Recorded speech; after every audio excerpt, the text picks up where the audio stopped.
సునీల్ గారు. అందరికీ నమస్కారం అండి. ఈ సినిమాలో నా క్యారెక్టర్ పేరు మ్యాక్స్. మీరందరూ ఎంజాయ్ చేసి ఉంటారు క్యారెక్టర్ని.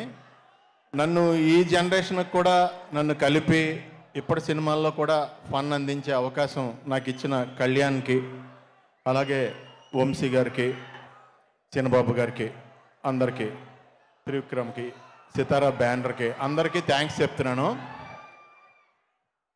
నాకు అర్థమైంది భయ్యా, ఎందుకంటే నేను మాట్లాడేది మీకు కాదు, నాకు కూడా వినపట్టలేదు. ఆ రేంజ్లో ఉన్నారు. సరే, ఎల్లుండ శ్రీరామనవమి. ఇక్కడ నందమూరి తారక రామారావు గారు 1 డే బిఫోరే మిమ్మల్ని అందరినీ కలుసుకోవడానికి వచ్చారు. సో మీ అందరిలాగానే నేను కూడా వెయిట్ చేస్తున్నాను ఆయన స్పీచ్ కోసం. మీ అందరికీ శ్రీరామనవమి శుభాకాంక్షలు అడ్వాన్స్డ్. All the best. అందరూ బాగుండాలి. జై శ్రీరామ్. ఆయన మాడతారు వచ్చి.